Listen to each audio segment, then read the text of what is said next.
कि जो हमारे मंत्री जी हैं वो एक स्पष्ट जवाब और अपनी शुद्ध बात को कहने के लिए आगे बढ़ रहे हैं।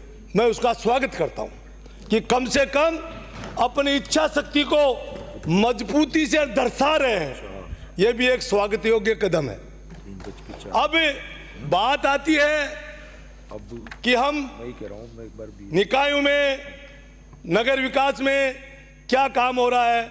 मेरे से पहले हरिमोहन जी ने सारी व्याख्या आपको सुनाई और यह सत्यता है कि स्वायत्त शासन में और नगरीय विकास में हमारे नगरीय पालिकाओं का ढांचा बहुत छिन्न भिन्न सा हुआ है। न वहाँ आदमियों की कमी है, ठेकेदारों को हम ठेका दे देते हैं और वो ठेकेदार 5-5 हजार 4-4 हजार रुपए में उनसे काम करवाते हैं। अब आप बताइए वो क्या काम करेंगे, कैसे स्वच्छता का वातावरण बनाएंगे। जबकि 2014 में मोदी जी जब आए तो उन्होंने स्वच्छ भारत का एक अभियान का सपना दिखाया और उस सपने दिखाने में आज हम 10 साल हो गए सरकार को। ठीक है, आप ये कहेंगे बार बार, मैं पहले ही कह देता हूं कि हमारी सरकार थी, हमारी भी सरकार में कमियां थी, लेकिन उन कमियों का आप तो कहीं ना कहीं तजुर्बा लो। यानी मूर्ख कोई भी हो, अगर गलती करता है, मैं मूर्ख हूं और गलती करता तो उसका सबक आप तो सीखे कि भाई इसने मुक्ता की थी और ये हसर इसलिए हुआ। अभी फूल सिंह जी कह रहे थे, बड़ी कविताएं पढ़ रहे थे, बड़ी रोशनी फैला रहे थे। अरे भाई, आप इन लोगों को, इन चीजों को अपने यहाँ मनन कर लो और मनन कर लो तो आगे की पीढ़ी तो सुधरेगी। पीछे कोसने से कोई मतलब नहीं है।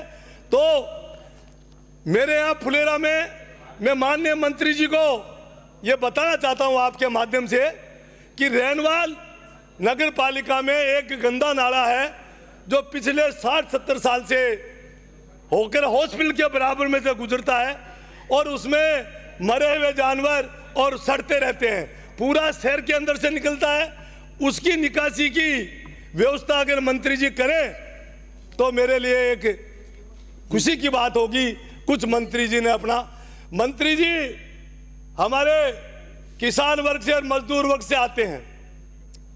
इनके पिताश्री की भी एक छाप थी और इनकी स्पष्टवादिता और इनकी सच्चाई को भी मैं धन्यवाद देता हूं। बिल्कुल थी, उसमें कहा थी, कोई गलत है तो बता दे, कोई सदस्य से खड़ा और इनके साथ हो तो, कि नहीं थी और वो उसको ही हम आगे बढ़ा रहे हैं। आप उसका गलत फायदा उठाते हैं कि ये गलत बोल रहा है, मैं सही कह रहा हूं। अब मैं जो वाल्मीकि समाज की बात अभी हरिमोहन जी ने कही थी और हमारे पारिक साहब ने कही थी, ये सच है। आपको सफाई का मामला, अगर एक परिवार को हमने सफाई के लिए जिम्मा लगा रखा है तो उनके बच्चों की पहले ध्यान रखें, उनको नौकरियां पहले दें। सही है, सर्टिफिकेट जो आपने अभी सुविधा, जो अभी भर्तियां कर रहे हैं उनमें आप सर्टिफिकेट मांग रहे हैं, उन सर्टिफिकेट में नहीं जाके और ये देखे इस परिवार का पहले का अगर सफाई में लगा हुआ है, ये परिवार के 2 आदमी लगे हुए हैं तो उसको भी मौका दिया जाना चाहिए। क्यों कि ये सच है कि ये समाज बहुत पिछड़ा समाज है। आज गंदे नाले में कौन उतरना चाहता है? कोई कह सकता है इस समुदाय में बैठे हुए कि हमारा परिवार का लोग उतर सकता है? तो आप उनकी भी सोचे।